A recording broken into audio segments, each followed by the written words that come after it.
ήρθε η ώρα να ξεκινήσουμε την κουβέντα μας για αυτό που λέγαμε προηγουμένως. Το τσιγάρο κάνει κακό. Δεν το συζητάμε. Καλό είναι να το κόψεις. Ναι. Αν δεν μπορεί να το κόψεις. Τι επιλογές έχεις? Είναι το άτμισμα είναι επιλογή. Ακριβώς. Και το άτμισμα είναι καπνός. Αυτό δεν θα το απαντήσουμε εμείς, θα μας το απαντήσουν οι ειδικοί, Γιώργο. Για να δούμε. Έχουμε εκλεκτούς καλεσμένους. Καλημέρα σας, κύριε Παναγιωτόπουλε, πρόεδρος του Συνδέσμου Ελληνικών Επιχειρήσεων Προϊόντων Ατμίσματος.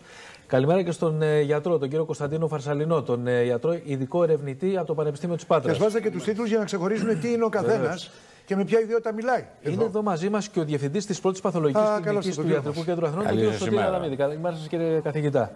Είμαστε εδώ λοιπόν. Εγώ λέω να ξεκινήσουμε με τους γιατρούς και μετά θα πάμε στους εκπροσώπους των εταιριών ατμίσματος. Προέχει επιστήμη πάντα. Έτσι. Και θέλω να ξεκινήσω με εσάς, κύριε Φαρσαλινέ. Εάν σας έλεγα τι πρέπει να κάνω, να κόψω το τσιγάρο, θα μου λέγατε να κόψω τσιγάρο. Να επιλέξω τσιγάρο ή άτμισμα, μα το ίδιο πράγμα είναι. Το τσιγάρο έχει το καπνό. Το άτμισμα δεν έχει σχέση με το καπνό, δεν είναι ατμός. Η καλύτερη επιλογή καταρχάς είναι να το κόψετε από μόνο σας. Ναι. Και η δεύτερη καλύτερη επιλογή είναι να πάτε σε ένα οργανωμένο κέντρο διακοπής καπνίσματος, που υπάρχουν πάρα πολλά στην Ελλάδα, όπου θα λάβετε και φαρμακευτική αγωγή και ψυχολογική υποστήριξη, και αυτές είναι οι καλύτερες μέθοδοι. Το πρόβλημα, όχι μόνο στην Ελλάδα αλλά και παγκοσμίως, είναι ότι το μεγαλύτερο ποσοστό των καπνιστών δεν θέλει ή δεν μπορεί να διακόψει το κάπνισμα με τα εγκεκριμένα μέσα. Ή το κόβει και το ξαναρχίζει μετά από 10 χρόνια. Ή όχι, και πολύ πιο εύκολα νωρίτερα. Παρόν. Και πολύ πιο εύκολα μέσα στους πρώτους μήνες. Εγώ λοιπόν ευθέως σας θέτω το ερώτημα. Εάν είμαι τόσο βλάκας, εγώ για μένα το λέω, δεν χαρακτηρίζω εσάς, που το ξανάρχισα μετά από 10 χρόνια. Τι είναι προτιμότερο, να καπνίσω ένα τσιγάρο ή να ατμίσω? Δεν υπάρχει καμία αμφιβολία ότι είναι προτιμότερο να κόψετε το τσιγάρο άμεσα με τη χρήση ηλεκτρονικού τσιγάρου, ακόμα και αν συνεχίσει το ηλεκτρονικό τσιγάρο το χρησιμοποιείτε φόρου ζωής, παρά να συνεχίσετε να καπνίζετε ακόμα και για λίγους μήνες ακόμα. Μου κάνει λιγότερο κακό. Είναι ξεκάθαρο, πλέον το δέχονται αυτό πάρα πολλοί οργανισμοί, χωρίς να έχουμε βέβαια μακροχρόνιες επιδημιολογικές μελέτες, αλλά αυτό δεν σημαίνει κάτι. Και από την Αγγλία και από τις Ηνωμένες Πολιτείες και πλέον και από άλλες ευρωπαϊκές χώρες, πολλοί επιστημονικοί οργανισμοί δέχονται ότι είναι σαφώς λιγότερο βλαπτικό. Στην Αγγλία έχουν κάνει και ένα βήμα παραπέρα και έχουν πει ότι είναι περίπου 95% λιγότερο βλαπτικό. 95%. Ναι, και είναι δύο αναφορές από τον Οργανισμό Δημόσιας Υγείας της Αγγλίας το 2015 και το 2018. Και πριν από 2 εβδομάδες πάλι μια ανανέωση που έκανε και από το Βασιλικό Κολέγιο Ιατρών. Και αυτό το κάνανε ακριβώς για να καταλάβει ο κόσμος, ο καπνιστής, όταν λέμε είναι λιγότερο βλαπτικό, σε τι επίπεδα ελάττωσης βλάβης μιλάμε. Γιατί το λιγότερο βλαπτικό, ξέρετε, είναι σχετικό. Και ο λόγος για τον οποίο βγήκαν με νούμερο στην Αγγλία είναι ακριβώς για να μπορέσει ο κόσμος να καταλάβει ότι υπάρχει πολύ μεγάλη διαφορά, ώστε να πείσουν, να ενθαρρύνουν τους καπνιστές που δεν μπορούν να το κόψουν άλλα μέσα να χρησιμοποιήσουν ηλεκτρονικό τσιγάρο. Υπάρχει κάτι άλλο όμως. Εγώ ως καπνιστής υποχρεώνω να γίνει παθητικός καπνιστής ο Ντίνος. Εγώ ως ατμιστής υποχρεώνω τον Ντίνο να γίνει παθητικός ατμιστής.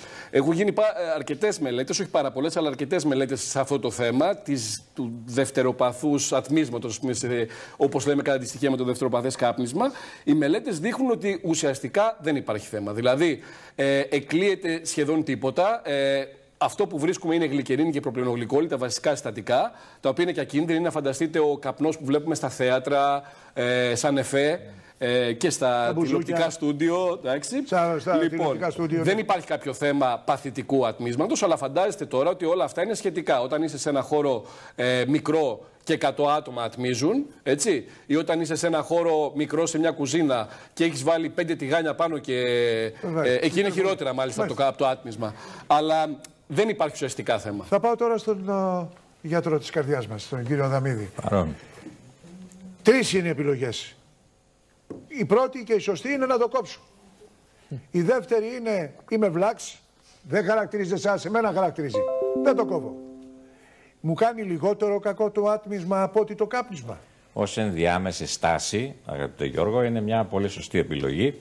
Την έχουν κάνει πολλοί ασθενείς μου και τους έχει βοηθήσει στο να φτάσουν και στην στέρηση. Εσείς λέτε ότι μπορεί να βοηθήσει και να το κόψει το τσιγάρο του. Βέβαια, είναι ένα ενδιάμεσο στάδιο, το οποίο επειδή γίνεται σταδιακά η απεξάρτηση από την νοικοτήνη, όπως ο φίλος μου ο Ζήσης στην Κοζάνη που το πήγε μια χαρά, και πολλοί άλλοι.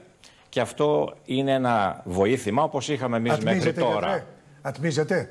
Όχι, δεν ατμίζω. Εγώ είμαι ένας πιο παραδοσιακός από παλιά σε αυτά. Κάπνιζα τον καπνό μου της πίπας, τώρα όχι τόσο. Και αυτό το οποίο ξέρω... Έχει βγει πίπα με ατμό πάντως, αν θέλετε. Ναι, εγώ κοιτάζω και το αισθητικό μέρος, Γιώργο, γιατί ήδη και η ένστασή μου εδώ, πέρα από τα όποια άλλα μπορεί κανείς να βρει σε μελέτες που ακόμα είναι νωρίς. Θέλουμε δεκαετίες, 5 δεκαετίες χρειάστηκαν για το τσιγάρο για να καταλάβουμε τι γίνεται. Ακόμα είναι νωρίς για να κρίνουμε αυτά τα προϊόντα. Εκείνο που ξέρουμε είναι ότι όπως μέχρι τώρα είχαμε τις τσίχλες με τα νικορέ, το σαμπίξ, τα χάπια για να κόψουμε το τσιγάρο, έχουμε και τώρα ένα βοήθημα το οποίο θα αξιολογηθεί στον χρόνο. Μου κάνει λιγότερο κακό ή όχι, αυτό θέλω να ξέρω. Εάν το τσιγάρο έχει 4.000 χημικές τοξικές ουσίες, εκ των οποίων οι 50 είναι καρκινογόνες, αυτό δεν έχει αυτή τη στιγμή αυτή την επίπτωση, αλλά είναι ακόμα νωρίς για να κριθεί, νομίζω. Και τώρα να έρθουμε σε εσάς, τους άμεσα ενδιαφερόμενους. Μίλησε η επιστήμη, κύριε Παναγιωτόπουλε. Βλέπουμε ότι έχετε ξεκινήσει μια εκστρατεία ως σύνδεσμος με το μήνυμα ότι ο ατμός δεν είναι καπνός. Τι εννοείται όταν λέτε ο ατμός δεν είναι καπνός? Δυστυχώς στην Ελλάδα, κύριε Παπαδάκη, θα πρέπει και τα αυτονόητα να τα ξεκαθαρίζουμε και να τα αναλύουμε. Αυτό το μήνυμα που έχει η καμπάνια μας, ο ατμός δεν είναι καπνός, είναι ακριβώς για να καλύψει το κενό έναντι των καπνιστών της Ελλάδας. Και να ξέρετε, η Ελλάδα είναι η χώρα με τους περισσότερους καπνιστές στην Ευρώπη. Έχει το χρυσό μετάλλιο δυστυχώς. Και 19.000 άνθρωποι πεθαίνουν κάθε χρόνο από το κάπνισμα. Στοιχεία Εθνική Σχολή Δημόσιας Υγείας. Εμείς έχουμε πάντα ψηλά τους επιστήμονες, γιατί από εκεί αντλούμε αλήθεια και στοιχεία. Πάνω σε αυτή την καμπάνια λοιπόν, και επειδή η πολιτεία έχει γυρίσει την πλάτη της σε αυτό το τεχνολογικό εργαλείο για τους καπνιστές, προκειμένου να μειώσουν τη βλάβη που υφίστανται εξαιτίας της εξάρτησής τους, ακριβώς γι' αυτό βγαίνουμε εμείς μπροστά και ενημερώνουμε, θέτοντας στον κόσμο την πληροφόρηση και την ενημέρωση που μάλιστα προσπαθεί με το τελευταίο νομοσχέδιο και όλα στο Υπουργείο Υγείας να απαγορεύσει και να μην γίνεται ούτε αυτή. Και να γιατί είναι τώρα το Υπουργείο εναντίον σας? Αν έχει αυτά τα πολύ λιγότερα προβλήματα από ό,τι έχει το τσιγάρο, γιατί είναι εχθρική απέναντί σας η πολιτεία? Έχουμε αντιμετωπίσει ένα δογματισμό. Κατά τον Αριστοτέλη, η ίση μεταχείριση των ανίσων είναι ό,τι πιο άδικο μπορεί να υπάρξει. Όταν λοιπόν το Υπουργείο Υγείας εδώ και χρόνια, 3 τουλάχιστον βάσει των νομοθεσιών, αντιμετωπίζει εξίσου το κάπνισμα με το άτμισμα, το απαγορεύει εξίσου με τα ίδια πρόστιμα στους ίδιους χώρους, ουσιαστικά παραπλανεί τους καπνιστές και τους δημιουργεί μια λαθεμένη εντύπωση ότι ακριβώς ο ατμός δεν χρειάζεται να το κόψεις, μια χαρά είσαι και να πας στον ατμό το ίδιο ακριβώς. Ακούσατε τους επιστήμονες τι δήλωσαν λοιπόν για τον ατμό και τη διαφορά του. Και εν πάση περιπτώσει. Αυτό μπορεί να μην είναι το ίδιο. Να είναι με την έννοια του ότι κάποιος μπορεί να οχληθεί. Αρχή της αναλογικότητας, κύριε Αδαμίδη. Από τον καπνό στην παρέα εκεί. Η αρχή της αναλογικότητας, που σημαίνει τι? Δεν μπορεί να σερβίρεται αλκοόλ, το οποίο επίσης είναι εξαρτησιογόνος ουσία. Με βάση το τι γνωρίζουμε. Σε ένα μπαρ και να απαγορεύεται το άτμισμα. Μη δίνοντας κίνητρο στους καπνιστές. Αλλά εγώ θα σας πω κάτι άλλο. Επειδή είπατε ότι 5 δεκαετίες μας πήρε να καταλάβουμε με το τσιγάρο. Το 1962 ο Μάικλ Ράσελ βγήκε και είπε ότι οι καπνιστές καπνίζουν για την νικοτίνη και πεθαίνουν από την πίσα. Εγώ δεν ασπάζομαι τώρα τις τελευταίες μελέτες, γιατί αυτές πρέπει να κρυθούν αναλογικά, οι συγκεντρώσεις των ουσιών κλπ. Δεν υπάρχει αυτό αυτή τη στιγμή για να τις δεχτούμε τις καινούργιες αυτές. Κατανοητό. Το 1962 λοιπόν βγήκε και είπε αυτό. Κάναμε 25 χρόνια για να ξεκινήσουν τα κράτη να σκέφτονται αντικαπνιστικά. Το 2014 ο ίδιος ακριβώς οργανισμός της Αγγλίας βγήκε και είπε 95% ασφαλέστερο σε σχέση με το κάπνισμα.